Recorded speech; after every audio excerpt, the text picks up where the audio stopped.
एक बड़ी खबर और बता दें दर्शकों को, उमेश पाल हत्याकांड से जुड़ी बड़ी खबर है। आप बने रहिए गुफरान। माफिया अतीक से पूछताछ करेगी पुलिस। हत्याकांड मामले में भी पूछताछ करेगी पुलिस। प्रयागराज पुलिस ने सीजीएम कोर्ट में दाखिल की है अर्जी। तो सीजीएम कोर्ट में यानी मुश्किलें बढ़ेंगी। कल सजा का ऐलान होगा तो, लेकिन उमेश पाल अपहरण के मामले में सजा का ऐलान होगा, लेकिन उमेश पाल हत्याकांड से भी जुड़ी बड़ी खबर है कि माफिया अतीक से पूछताछ की जाएगी।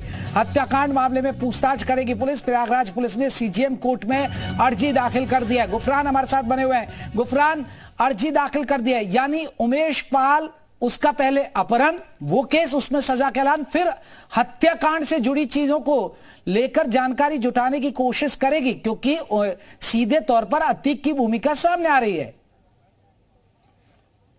बिल्कुल, देखिए, माफिया अतीक अहमद पर जो कानूनी शिकंजा है वो कसने की पूरी जो तैयारी है वो बना ली गई है। प्रयागराज पुलिस पहले उसको अपहरण मामले में कोर्ट में पेश करेगी और अपहरण मामले में जैसे ही सजा का ऐलान होता है तो हत्याकांड मामले में भी पूछताछ के लिए उसको अपनी कस्टडी मिलेगी। इसके लिए प्रयागराज पुलिस की तरफ से जो एक अर्जी है वो कोर्ट में दी जा चुकी है और माना जा रहा है कि 4:30 बजे इस अर्जी पर जो है कोर्ट सुनवाई करेगी और सुनवाई के बाद ये देखा जाएगा कि कोर्ट का क्या कुछ रुख होता है। लेकिन जिस तरीके से हत्याकांड से जुड़े तमाम अतीक अहमद के खिलाफ जो सबूत दिए गए हैं कोर्ट में, प्रयागराज पुलिस की तरफ से जो अभियोजन से जुड़े जो वकील हैं, जो सरकारी वकीलों ने कोर्ट में रखे हैं, इससे तय माना जा रहा है कि माफिया अतीक अहमद को जो कानूनी शिकंजा है हत्याकांड में भी सामना करना पड़ेगा और कहीं ना कहीं से उसके भाई अशरफ को भी इस पूरे हत्याकांड से जुड़ी जो उलझी गुत्थी है सुलझाने के लिए कस्टडी रिमांड पर जो प्रयागराज पुलिस है और लेगी। और निश्चित तौर पर माफिया के खिलाफ जैसे इसके पहले हमने देखा था कि उसके ड्राइवर हो या फिर उसके नौकर, उन दोनों के गिरफ्तार किया गया था। उनसे तमाम सबूत, तमाम जो साक्ष्य हैं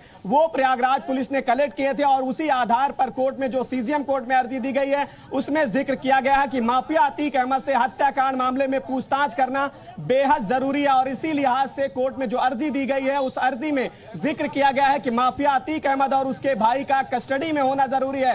तो ये एक बात तो साफ है कि अपहरण कांड के बाद माफिया अतीक अहमद साबरमती नहीं जाएगा, बल्कि प्रयागराज में ही रख करके उससे उमेश पाल हत्याकांड की जो गुत्थी है उसको सुलझाने की कोशिश की जाएगी। और किस तरीके से इस पूरे हत्याकांड में कौन कौन षड्यंत्रकारी थे, किन किन लोगों का उसने इस पूरे घटनाक्रम में सहयोग लिया था, उन सभी को लेकर के पूछताछ किया जाना है। तो एक तरीके से कह सकते हैं कि इस वक्त की सबसे बड़ी खबर यही है कि माफिया अतीक अहमद गुफरान फिर कोशिश यही करेगी पुलिस, कोशिश यही करेगी कि अतीक का रिमांड मिले और अतीक से वो राज खुलाए जाएं जो मुख्य शूटर है, जो फरार है, उनके बारे में थोड़ा बहुत अतीक के जरिए सुराग मिल सके। ये भी कोशिश होगी। बिल्कुल, देखिए, बिल्कुल हत्याकांड मामले में जिस तरीके से पहली बार यह साफ हो गया कि माफिया अतीक अहमद ने साबरमती जेल में ही रहते पूरे हत्याकांड की जो साजिश है रची और उसकी जिम्मेदारी यूपी में रहे, यूपी की बरेली जेल में बंद अशरफ को दी थी और अशरफ से ही शूटरों ने मुलाकात की थी। वहीं से फंडिंग को लेकर के, असलहे उपलब्ध कराने से लेकर के तमाम जो चीजें हैं शूटरों को उपलब्ध कराया गया। तो कहीं ना कहीं से माफिया अतीक अहमद और उसका भाई अशरफ की जिस तरीके से भूमिका सामने आई है, तो सीजीएम कोर्ट में जो अर्जी दी गई है उसमें अर्जी में जिस तरीके से तमाम एविडेंस को लेकर के जो पुलिस ने दिए हैं उससे साफ माना जा रहा है कि अतीक अहमद की जो मुश्किलें हैं, अशरफ की जो मुश्किलें हैं, आने वाले समय में भी बढ़ेंगी। अपहरण कांड में तो सजा उसको होनी तय मानी जा रही है, लेकिन अभी हत्याकांड में भी उसकी मुश्किलें बढ़ेंगी और उससे प्रयागराज पुलिस जब इंट्रोगेट करेगी, पूछताछ करेगी, तो तमाम इस हत्याकांड से जुड़े जो खुलासा हैं वो अपने आप में बहुत महत्वपूर्ण होने वाले हैं। लेकिन सबसे बड़ी जानकारी यही है कि माफिया अतीक अहमद अभी प्रयागराज से साबरमती नहीं जाने वाला है। प्रयागराज पुलिस की पूरी तैयारी है।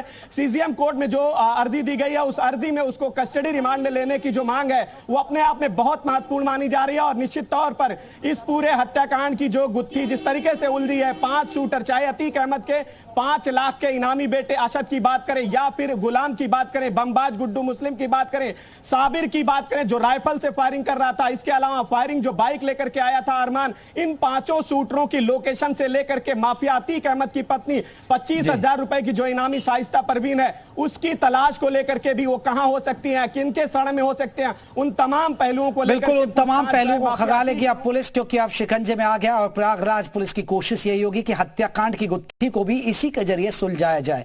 आप गुफरान बने रहिए। एक छोटे से ब्रेक के लिए हम रुक रहे हैं। ब्रेक के बाद भी लगातार इस बड़ी खबर पर बड़ी कवरेज जारी है।